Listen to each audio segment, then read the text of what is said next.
is this? Today with Look, if this man can see this for what it is, you can too. Oh, yeah. Liz Cheney. Your thoughts on that? Well, Liz Cheney lost for Congress. Each other. I think they're so bad, both of them. Yeah, this is getting Nick on No Jumper for a debate to Nick getting the yay hookup for him talking to Trump. Exactly. Like there's never a reason unless what like constituency are they going after here? What, Donald Trump? No, the Liz Cheney thing. Oh, it's 8 people. Like it's the most like 8 people focused campaign strategy of all time. Who's running that? Yeah, it's Liz Cheney and her immediate family, but like not even her sister, who Liz Cheney literally abandoned to take a more hardline stance than her father Cheney on gay rights in an effort to win favor in the Republican primaries. Ugh. You know, Biden's campaign manager. Yeah, this is who's making it happen. So, what is your assessment of the stakes of this election? I mean, you are in a very exclusive club of people. They're like, yeah, you're in a very exclusive club of people who's lost to Donald Trump. Is that the question? Who've ever run for president, let alone run against Donald Trump. Yeah, she lost. Well, hold on, let her speak. So to what extent do you offer counsel or do you speak with Kamala Harris about how to run against Donald Trump, who, as you've said, is a different candidate now, a darker candidate, arguably, than he was in 2016? That's absolutely true, Willie. You know, I've talked with Kamala a few times. I obviously talked with her before the debate because he is more incoherent. He is angrier. He is lashing out all the time at everybody. He's filled with grievance and rage. And, you know, in my... Do not let Austin forget he libbed out over Hillary at the DNC. You did? How do you, these people don't know me? Well, your answer says it all. You just all but confirmed it with that reaction. I mean, if you saw her live in person, okay, it's different. It's a different experience. No, she's disgusting. It was a different experience. Acceptance speech at the convention way back in 2016, I said, you know, you can't trust somebody with nuclear weapons who you can bait with a tweet, because I saw that in him at the time. A lot of people didn't, or they gave him the benefit of the doubt, or they thought, hey, you know, we've had 2 terms of a Democrat, let's try the Republicans, for whatever reason. I understand that. But now the stakes are even higher because he has a record. We have seen him try to abuse power. We have seen him try to overturn a legitimate, free, fair election. We have watched him bungle COVID and cause unnecessary deaths and pain. So he has a record.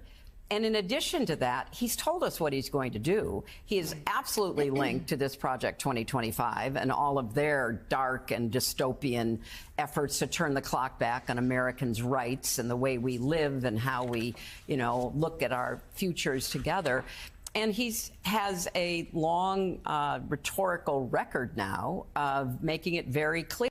I will never forgive Donald Trump for not locking her up after saying he was going to do that. And I think Republicans are for not demanding more from their candidates. Okay.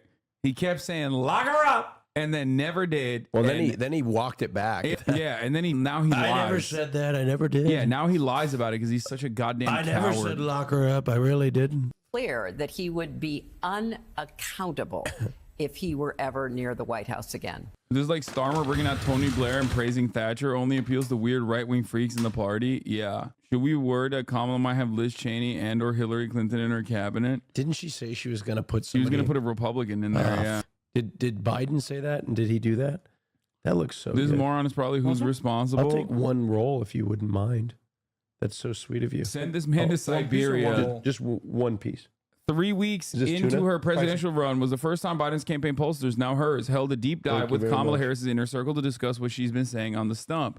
Over the line came a lot of praise, but some suggested tweaks. First, said veteran Democratic numbers man Jeff Guerin, summarizing their analysis. Stop saying we're not going back. It wasn't focused enough on the future, he argued. Second, lay off all the weird talk. Too negative. You know what, Hasan? You're weird. Wait, what? He said really great job They with the told government. them to back off of the weird talk? Yeah.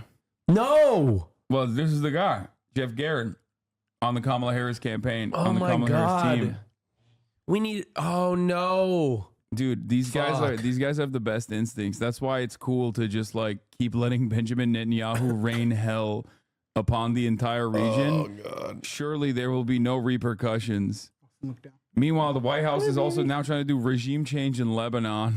Like, they're so, bro, worry about your own election, dog. You're about to get cooked. Has Liz Cheney, one of the people in politics, ever looked at the horrible statement she's made about lying Kamala Harris? Every view in policy is the exact opposite of what Cheney and her equally ridiculous father, bro, who got us into the never endings of the Middle East, have stated over the years. Bro, his running mate called him Hitler. I know, but it doesn't matter. It doesn't matter. Okay? Because he was groomed. He was groomed into thinking. That's true. He was groomed into thinking he's Adolf Hitler. Okay, sorry. He was just a 35-year-old man being groomed. But it's like they're being posted all over the internet, and Cheney looks even than I thought she was, but I still say Kamala is worse. Can you talk to me kind of your thoughts on the on Joe Biden naming Kamala Harris as his running mate? Her views are so radical that just from a political standpoint, it was a surprising pick to me. So I think in addition to the fact that she would be a terrible vice president policy-wise for the country, it tells us something about Joe Biden. And it's very clear. It's so funny because nobody likes the Cheneys. Like, Cheney's approval rating on his way out by the end of his second term was 13%. Yeah. Cheney is roundly despised by people who remember him. Most people don't even know who he is, okay? But the people that do know who he is hate him. And this does not just mean Democrats. 13%? Republicans as well. Like, everybody understands what Cheney did is people with at least a little bit more knowledge blame the responsibility of the Iraq and the Afghanistan and even maybe 9/11, depending on how far you want to go back, directly on Cheney. Everybody hates George W. Bush too, but they just see him as a mass, a lovable mass, and in his own right. But Cheney is the mastermind behind the operation. So the reality of the matter is, like, he also his friend. Yeah, he did, and then the guy apologized to him. But like, it's crazy because sorry for getting in the way. He is such an evil piece of litany. Actively defended torture after he got out of office, still continues to defend torture to this day. No constituency whatsoever. And Kamala Harris is like, oh, we have disagreements, but I really appreciate Cheney endorsing me is so, especially because there is no one who this is for. Like, no one is like, oh man, Cheney's voting for Kamala. Well, I guess I am too. Like, that's not a thing that people think. There's no Republican out there who thinks this way. Clear. She is a radical liberal. She's somebody that has said we ought to spend $32 trillion on Medicare for all. If you look at her record as well in California, she did, in fact, essentially ban sales with executive action, and she threatened during the primaries to do the same thing if she's elected, if she were elected.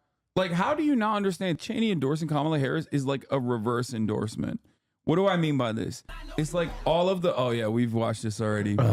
All of the most annoying, awful aspects of the Cheney administration, the Bush-Cheney administration, that Americans now look back. Y'all watch this? Not so fondly. Y'all watch this? Yeah, we did. What's not wrong so with? fondly. The Kamala Harris campaign is basically saying we love it and we're doing it right now. Okay? And in some respects, we are doing it. We are operating on the neocon boundaries once again, but this time the Democrats are in charge.